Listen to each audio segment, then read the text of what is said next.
ಮಾರ್ಪಡದ ಪ್ರಸನ್ನತೆ. ಜೇಷಾಮ್ ಜಬುದೊರೆ.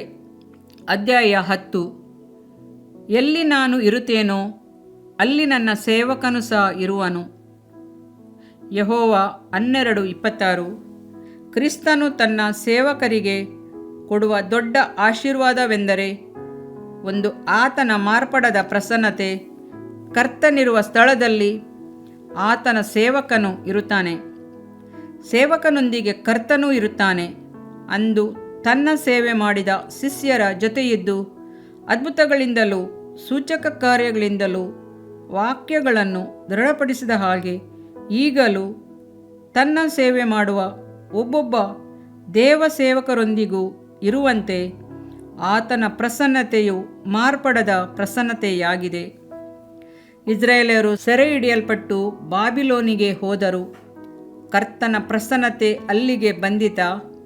ಹೌದು, ನಿಶ್ಚಯವಾಗಿಯೂ ಇತ್ತು. ಕರ್ತನ ಸೇವೆ ಮಾಡಿದ ದಾನಿಯೇಲನಿಗೆ ತನ್ನ ಪ್ರಸನ್ನತೆಯನ್ನು ಅಪರಿಮಿತವಾಗಿ ಕೊಟ್ಟಿದ್ದು ಮಾತ್ರವಲ್ಲ, ಬಾಬಿಲೋನಿನ ಜ್ಞಾನಿಗಳಿಗಿಂತಲೂ 10 ಪಟ್ಟು ಹೆಚ್ಚಾದ ಜ್ಞಾನವನ್ನು ಪಾಂಡಿತ್ಯವನ್ನು ಅವನಿಗೆ ಕೊಟ್ಟನು. ಸಿಂಹದ ಗವಿಯಲ್ಲಿ ಕರ್ತನ ಪ್ರಸನ್ನತೆ ಇತ್ತೇ? ಹೌದು, ಸಿಂಹದ ಗವಿಯಲ್ಲಿ ದಾನಿಯೇಲನನ್ನು ಹಾಕಿದಾಗ ಯೂದಾರಾಜ ಸಿಂಹವಾದ ಕರ್ತನು ಸಿಂಹದ ಗವಿಯಲ್ಲಿ ಇಳಿದು ಸಿಂಹಗಳ ಬಾಯನ್ನೆಲ್ಲ ಕಟ್ಟಿ ದಾನಿಯೇಲನನ್ನು ಕಾಪಾಡಲು ಶಕ್ತನಾಗಿದ್ದನು. ಅಗ್ನಿಯ ಆವಿಗೆಯಲ್ಲಿ ಕರ್ತನ ಪ್ರಸನ್ನತೆ ಇರುವುದೇ? ಹೌದು. ಶದ್ರಕ್, ಮೇಷಕ್, ಅಬೇದ್ನೆಗೋ ಅವರನ್ನು ಅಗ್ನಿಯ ಆವಿಗೆಯಲ್ಲಿ ಹಾಕಿದಾಗ ದೇವಕುಮಾರನು ಅಲ್ಲಿ ಇಳಿದು ಸಂಚರಿಸಿದನು. ಅಗ್ನಿಯು ಅವರಿಗೆ ಯಾವ ಕೇಡನ್ನು ಮಾಡದ ಹಾಗೆ ಕಾಪಾಡಿದನು. ದೇವಮಗುವೆ, ಅಗ್ನಿಮಯವಾದ ಶೋಧನೆಗಳ ನಡುವೆ ಕರ್ತನು ನಿನ್ನೊಂದಿಗೆ ಇರುತ್ತಾನೆ ಎಂಬುದನ್ನು, ಅವನು ನಿನ್ನನ್ನು ಕಾಪಾಡಲು ಶಕ್ತನಾಗಿದ್ದನೆಂಬುದನ್ನು ಮರೆಯಬೇಡ. ಮಾರ್ಪಡದ ಪ್ರಸನ್ನತೆಯನ್ನು ನಿನಗೆ ವಾಗ್ದಾನ ಮಾಡಿದ ಕರ್ತನು ಅನ್ನುತ್ತಾನೆ, ನೀನು ಜಲರಾಶಿಯನ್ನು ಹಾದು ಹೋಗುವಾಗ ನಾನು ನಿನ್ನ ಸಂಗಡ ಇರುವೆನು. ಉರಿಯಲ್ಲಿ ನಡೆಯುವಾಗ ನೀನು ಕಂದದಿರುವಿ, ಜ್ವಾಲೆಯು ನಿನ್ನನ್ನು ದಹಿಸದು. ಯೆಶಾಯ 43:2. ನಾವು ಕರ್ತನೊಂದಿಗೂ ಕರ್ತನು ನಮ್ಮೊಂದಿಗೂ ಇರುವುದು ಎಷ್ಟು ಭಾಗ್ಯಕರವಾದದ್ದು! ಕರ್ತನ ಸೇವೆ ಮಾಡುವುದು ಎಷ್ಟು ಮಹಿಮೆಯಾದದ್ದು! ಆತನ ಮಾರ್ಪಡದ ಪ್ರಸನ್ನತೆಯು ಯಾವಾಗಲೂ ನಮ್ಮೊಂದಿಗೆ ಇರುತ್ತದಲ್ಲ. ಅದು ಮುಳ್ಳುಗಳ ನಡುವೆಯಾದರೂ ಸರಿ, ಸೆರೆಮನೆಯಾದರೂ ಸರಿ, ಒಂಟಿಯಾಗಿ ನಿಲ್ಲಬೇಕಾದ ಕಾರ್ಮೆಲ್ ಪರ್ವತವಾದರೂ ಸರಿ, ಕರ್ತನು ಯಾವಾಗಲೂ ನಮ್ಮೊಂದಿಗೆ ಇರುತ್ತಾನೆ. ಯುಗದ ಸಮಾಪ್ತಿಯವರೆಗೂ ಎಲ್ಲ ದಿವಸ ನಾನು ನಿಮ್ಮ ಸಂಗಡ ಇರುತ್ತೇನೆ ಎಂದು ವಾಗ್ದಾನ ಮಾಡಿದ್ದಾನೆ ಅಲ್ಲವಾ? ವಾಗ್ದಾನ ಮಾಡಿದಾತನು ನಂಬಿಗಸ್ತನು. ಕರ್ತನು ಯೆಹೋಶುವನನ್ನು ತನ್ನ ಮಹಿಮೆಯಾದ ಸೇವೆಗೆ ಕರೆದಾಗ ಒಂದು ಸುಂದರವಾದ ವಾಗ್ದಾನ ಮಾಡಿದನು. ನಿನ್ನ ಜೀವಮಾನದಲ್ಲೆಲ್ಲ ಒಬ್ಬನೂ ನಿನ್ನ ಮುಂದೆ ನಿಲ್ಲನು. ನಾನು ಮೋಸೆಯ ಸಂಗಡ ಇದ್ದ ಹಾಗೆ ನಿನ್ನ ಸಂಗಡಲೂ ಇರುವೆನು. ನಿನ್ನನ್ನು ಕೈ ಬಿಡುವುದಿಲ್ಲ, ತೊರೆಯುವುದಿಲ್ಲ. ಯೆಹೋವನ 1:59. ಅಂದು ಯೆಹೋಶುವನಿಗೆ ಮಾಡಿದ ವಾಗ್ದಾನವನ್ನು ಕರ್ತನು ಇಂದು ನಿನ್ನೊಂದಿಗೆ ಮಾಡುತ್ತಾನೆ. ಆತನ ಮಾರ್ಪಡದ ಪ್ರಸನ್ನತೆಯು ಯಾವಾಗಲೂ ನಿನ್ನೊಂದಿಗೆ ಇರುವುದು. ನಿನ್ನ ಮಾರ್ಗದಲ್ಲೆಲ್ಲ ಆತನನ್ನು ನೆನಪು ಮಾಡಿಕೋ. ಆತನು ನಿನ್ನ ಮಾರ್ಗವನ್ನೆಲ್ಲ ಸರಾಗ ಮಾಡುವನು. ಇದಲ್ಲದೆ ನಾನು ನಿನ್ನ ಸಂಗಡ ಇದ್ದು ನೀನು ಹೋಗುವ ಎಲ್ಲ ಸ್ಥಳಗಳಲ್ಲಿ ನಿನ್ನನ್ನು ಕಾಪಾಡಿ ತಿರುಗಿ ಈ ದೇಶಕ್ಕೆ ಬರಮಾಡುತ್ತೇನೆ. ನಾನು ನಿನಗೆ ಹೇಳಿದ್ದನ್ನೆಲ್ಲ ನೆರವೇರಿಸಿದ ಹೊರತು ಬಿಡುವುದಿಲ್ಲ. ಆದಿಕಾಂಡ 28:15. ಇದರಿಂದ ನಿನ್ನ ದೇಹಕ್ಕೆ ಆರೋಗ್ಯವು, ಎಲುಬುಗಳಿಗೆ ಸಾರವು ಉಂಟಾಗುವವು. ಜ್ಞಾನೋಕ್ತಿಗಳು 3ನೇ ಅಧ್ಯಾಯ 8ನೇ ವಾಕ್ಯ. ಪ್ರಿಯ ವೀಕ್ಷಕರೇ ಮತ್ತು ಕರ್ತನಲ್ಲಿ ಸಹೋದರ ಸಹೋದರಿಯರೇ, ನೀವು ನಮ್ಮ ಈ ಕಾರ್ಯಕ್ರಮವನ್ನ ವೀಕ್ಷಿಸಿದ್ದಕ್ಕಾಗಿ ದೇವರ ನಾಮದಲ್ಲಿ ನಿಮಗೆ ವಂದನೆಗಳು. ದೇವರ ವಾಕ್ಯವು ನಮ್ಮ ಎಲುಬಿಗೆ ಬಲವೂ ಸಾರವೂ ಆಗಿದೆ.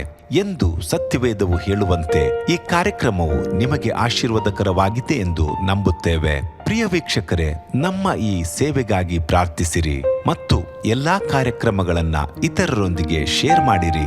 ಅದೇ ರೀತಿಯಾಗಿ ನಮ್ಮ ಈ ಯೂಟ್ಯೂಬ್ ಚಾನೆಲ್ ಅನ್ನು ಸಬ್ಸ್ಕ್ರೈಬ್ ಮಾಡಿರಿ ಹಾಗೂ ಲೈಕ್ ಮಾಡಿ.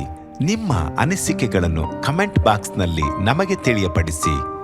ನಮ್ಮ ಸಂಖ್ಯೆ 7022104605. ಈ ಸಂಖ್ಯೆಗೆ ಕರೆ ಮಾಡಿರಿ. ಒಬ್ಬ ಪಾಪಿಯ ಪ್ರಾರ್ಥನೆ. ಯೇಸುವನ್ನು ರಕ್ಷಕನಾಗಿ ಅಂಗೀಕರಿಸಲು ಮಾಡಬೇಕಾದ ಪ್ರಾರ್ಥನೆ. ಪ್ರಿಯ ಪರಲೋಕದ ತಂದೆಯೇ, ಯೇಸುವಿನ ಹೆಸರಿನಲ್ಲಿ ನಾನು ನಿನ್ನ ಬಳಿಗೆ ಬಂದಿದ್ದೇನೆ. ನನ್ನ ಬಳಿಗೆ ಬರುವವರನ್ನು ನಾನು ತಳ್ಳಿಬಿಡುವುದೇ ಇಲ್ಲ. ಯೋಹಾನ 6:37 ಎಂದು ನಿನ್ನ ವಾಕ್ಯ ಹೇಳುತ್ತದಲ್ಲ. ಆದ್ದರಿಂದ ನೀನು ನನ್ನನ್ನು ತಳ್ಳಿಬಿಡದೆ ನನ್ನನ್ನು ಸೇರಿಸಿಕೊಳ್ಳುವಿ ಎಂದು ನನಗೆ ಗೊತ್ತಿದೆ. ಆದ್ದರಿಂದ ನಾನು ನಿನಗೆ ಸ್ತೋತ್ರ ಮಾಡುತ್ತೇನೆ. ನೀನು ನಿನ್ನ ವಾಕ್ಯದಲ್ಲಿ ನೀನು ಯೇಸುವನ್ನೇ ಕರ್ತನೆಂದು ಬಾಯಿಂದ ಅರಿಕೆ ಮಾಡಿಕೊಂಡು ದೇವರು ಆತನನ್ನು ಸತ್ತವರೊಳಗಿಂದ ಎಬ್ಬಿಸಿದನೆಂದು ಹೃದಯದಿಂದ ನಂಬಿದರೆ ನಿನಗೆ ರಕ್ಷಣೆಯಾಗುವುದು ಎಂತಲೂ ಕರ್ತನ ನಾಮವನ್ನ ಹೇಳಿಕೊಳ್ಳುವವರೆಲ್ಲರಿಗೆ ರಕ್ಷಣೆಯಾಗುವುದೆಂತಲೂ ಬರೆದಿದೆ. ರೋಮ 10:9-13 ವಾಕ್ಯ. ಯೇಸು ಕ್ರಿಸ್ತನು ದೇವಕುಮಾರನೆಂದು ನನ್ನ ಹೃದಯದಲ್ಲಿ ನಂಬುತ್ತೇನೆ. ನನ್ನನ್ನು ನೀತಿವಂತನನ್ನಾಗಿ ಮಾಡುವುದಕ್ಕಾಗಿ ಆತನು ಸತ್ತವರೊಳಗಿಂದ ಎಬ್ಬಿಸಲ್ಪಟ್ಟನು ಎಂದು ನಂಬುತ್ತೇನೆ. ನಾನು ಆತನ ನಾಮವನ್ನ ಹೇಳಿಕೊಳ್ಳುತ್ತೇನೆ. ಯೇಸುವೇ, ನೀನೇ ಕರ್ತನು. ತಂದೆಯೇ, ನೀನು ನನ್ನನ್ನು ರಕ್ಷಿಸಿದಿ ಎಂದು ನಾನು ನಂಬುತ್ತೇನೆ. ನಿನ್ನ ವಾಕ್ಯವು ಹೇಳುತ್ತದೆ, ಮನುಷ್ಯನು ಹೃದಯದಿಂದ ನಂಬುವುದರ ಮೂಲಕ ನೀತಿಯು ದೊರಕುತ್ತದೆ, ಬಾಯಿಂದ ಅರಿಕೆ ಮಾಡುವುದರ ಮೂಲಕ ರಕ್ಷಣೆಯಾಗುತ್ತದೆ. ರೋಮ 10:10. ನಾನೀಗ ನನ್ನ ಹೃದಯದಲ್ಲಿ ನಂಬುತ್ತೇನೆ ಹಾಗೂ ಯೇಸುವೇ ನನ್ನ ಕರ್ತನೆಂದು ಅರಿಕೆ ಮಾಡುತ್ತೇನೆ. ಆದುದರಿಂದ ನಾನೀಗ ರಕ್ಷಣೆ ಹೊಂದಿದ್ದೇನೆ. ಅಪ್ಪಾ ತಂದೆಯೇ, ನಿನಗೆ ಸ್ತೋತ್ರ. ಲೂಕನು ಬರೆದ ಸುವಾರ್ತೆ 11ನೇ ಅಧ್ಯಾಯದಲ್ಲಿ ಬರೆದಿರುವಂತೆ, ನಿಮ್ಮಲ್ಲಿ ತಂದೆಯಾದವನು ಮೀನನ್ನು ಕೇಳುವ ಮಗನಿಗೆ ಮೀನು ಕೊಡದೆ ಹಾವನ್ನು ಕೊಡುವನೆ? ಅಥವಾ ತತ್ತಿಯನ್ನು ಕೇಳಿದರೆ ಚೇಳನ್ನು ಕೊಡುವನೆ? ಹಾಗಾದರೆ ಕೆಟ್ಟವರಾದ ನೀವು ನಿಮ್ಮ ಮಕ್ಕಳಿಗೆ ಒಳ್ಳೆ ಪದಾರ್ಥಗಳನ್ನ ಕೊಡಬಲ್ಲವರಾದರೆ ಪರಲೋಕದಲ್ಲಿರುವ ನಿಮ್ಮ ತಂದೆಯು ತನ್ನನ್ನು ಬೇಡಿಕೊಳ್ಳುವವರಿಗೆ ಎಷ್ಟೋ ಹೆಚ್ಚಾಗಿ ಪವಿತ್ರಾತ್ಮ ವರವನ್ನ ಕೊಡುವವನಲ್ಲವೇ ಅಂದನು. ತಂದೆಯೇ, ನೀನು ಕೇಳಿಕೊಳ್ಳುವವರಿಗೆ ಪವಿತ್ರಾತ್ಮನ ವರವನ್ನು ಹೇರಳವಾಗಿ ಕೊಡುವಾತನಾಗಿದ್ದಿ. ಆದ್ದರಿಂದ ನನ್ನ ಮೇಲೆಯೂ ನಿನ್ನ ಆತ್ಮನನ್ನು ಸುರಿಸಬೇಕಾಗಿ ಬೇಡಿಕೊಳ್ಳುತ್ತೇನೆ. ಕೀರ್ತನೆ 81:10 ಬರೆದಿದೆ, ಅಗಲವಾಗಿ ಬಾಯಿದೆರೆಯಿರಿ, ಅದನ್ನು ತುಂಬಿಸುವೆನು.